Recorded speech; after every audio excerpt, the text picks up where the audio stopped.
How's it going, everybody? Welcome back to the exhaust note. It's been a while since I put up a video. I just wanted to throw some stuff together, put out a little bit of content and come up with some stuff. So this is my AAA VR6. It's out of my 95 Passat GLX donor car, and this is going to be what's going into my 84 Jetta GLI. I filmed some service on this. Things didn't come out the way I wanted to, but I had done some stuff to it. I put a new oil cooler on it, rear main sealed, timing chain service, full gaskets. So I still have some stuff to do, and I'm not going to go back and redo all the stuff I just did. So as a way to just kind of get caught up with the build and then get into the swap, I just figured, yeah, why not? I'll film the rest of the stuff I got to do. So a couple things, nothing crazy. I'm going to finish doing the crack pipe and the thermostat housing, putting those sensors back in. I did put a new water pump in there, tensioner. I'm doing an AC delete as well as a power steering delete. The car doesn't have AC now, so it's not going to be anything I don't miss, as well as power steering. A pretty light car, so I'm not too worried. I'm going to do upper and lower intake gaskets to go right along with the new valve cover gasket that I already did.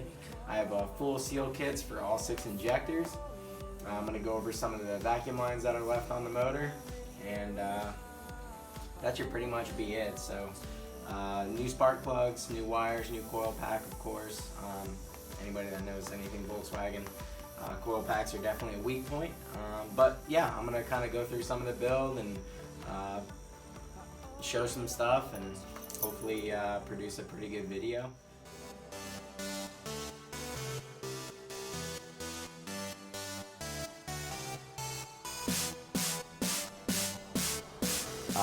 Right now I'm going to go through the whole top and pretty much clean all of this area all around the valve cover and all that stuff, because I'm going to be taking out the injectors. I don't want anything going down in the injector holes. I'm also going to be taking off the lower intake manifold to do the lower gaskets, as well as the upper gaskets, new gaskets and mounting hardware on the fuel injectors. So I don't want anything getting in there, don't want anything getting dirty, as well as this side. So I'm going to be doing new exhaust studs. I don't want anything going in there on the back side of the exhaust valves or anything like that. And I got this lint-free stuff in here. It kind of looks a little janky, but it works great. And with this, it's a lint-free paper towel, so I don't have to worry about shreds of it going inside the motor and stuff as much as, like, say, a regular paper towel or whatnot.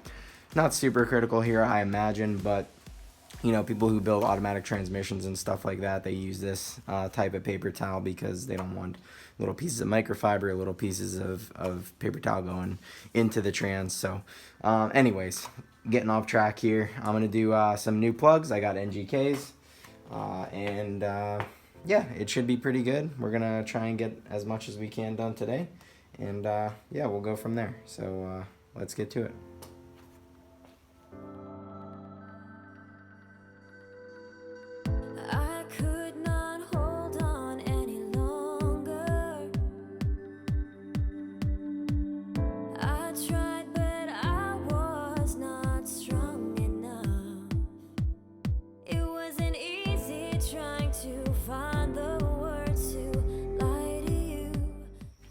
Alrighty, so we got the valve cover cleaned up. It's pretty much done. There's still some areas I'm going to touch up and stuff as we go, but nothing that I think is going to be an integral part of us moving forward here. So now I'm going to move on to the injectors. I'm going to take off the fuel rail. I'm going to remove the injectors, and then I'll get those completed and get those done. I'm going to mark those because I want to be able to track in some sort of way where they came from. Just so I can make them, you know, go back into their old home. Not that I'm worried about flow rates or anything like that. They should all be pretty good. They're OEM stock injectors, so nothing crazy here. It's not going to be a turbo VR or anything nuts, but yeah, I'll take those off, get those labeled, put new seals on them, new clips, clean up the rail a little bit, inspect the vacuum lines that are running to and from, and then we'll move on to the intake. So let's get it started.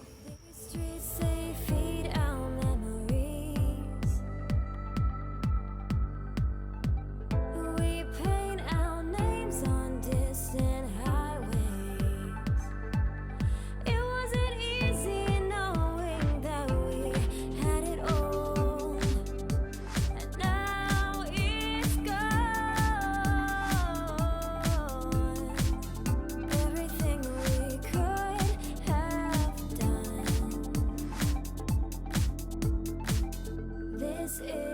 final highway, we can't turn back. Alrighty guys, so I got the injectors out. I got them cleaned up pretty good. Used Simple Green once again. Didn't want to use brake cleaner or anything like that. I really don't want to damage anything internal. I don't want to damage any of the plastic, any of that stuff. So I use a real weak cleaner to get it done, but it works out pretty well. So now I'm going to go ahead and pull these old seals off, and I just want to make a quick point to anybody that does injector seals at home. The corners around here are going to be pretty delicate as far as scoring them and scratching them, especially down here at the actual nozzle that's internal. So it's crucial here to be really careful if you are using a pick tool to do this. You can kind of pinch the sides a little bit and squeeze the injector O-ring out a little bit, and that'll give you a little bit more meat to get onto.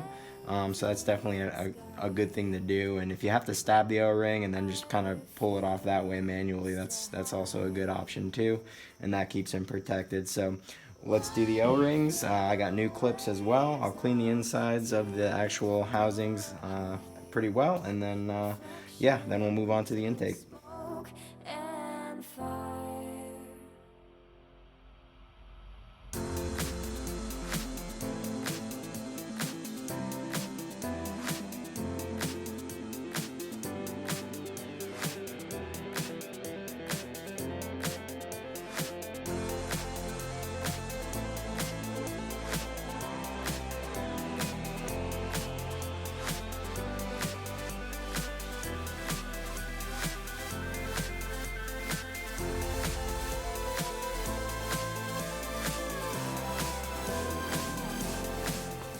Alrighty, so like we were before, intake's off. I cleaned up this mating surface though pretty well. I got in there with a razor blade and some stuff. You have to be really careful when you're using razor blades on the metal though. You don't want to gouge, so you go as horizontal as you can with the metal to just try and prevent that.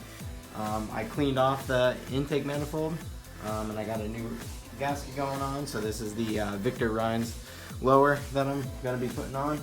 I cleaned it up. Didn't want to include that because just watched all the fuel injectors get cleaned, so pretty much same process, only metal and a little bit of Scotch-Brite, a little bit of Simple Green.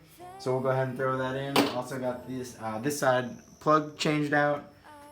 We went from this, so you can tell it's a little dirty. Hopefully that zooms in pretty good and focuses. So a little dirty. It was running a little bit lean when I first got the car. Didn't really worry about it because I was pulling the motor anyways. We're going to go ahead and throw these bad boys in. Hopefully that gives us a little bit better of a spark and makes the car run just a little bit smoother. Had a little bit of trouble idling. There were some vacuum leaks going on and stuff like that. So hopefully we'll all have that sorted out. Here's a good view of that Euro tuning plug there. Works pretty good. I ended up using the same O-ring off of the factory unit that was there. I'm pretty sure that's for the SAI or the EGR, one or the other, but I ended up using that factory O-ring. The O-ring I got with this split immediately as soon as I put it in there. So yeah, that's got a pretty good seal on it now. So we'll go ahead, throw the bottom gasket on, throw the fuel injector rail on, and that'll probably be it for today. Trying to find the words to lie to you, so I run. Everything I should have done.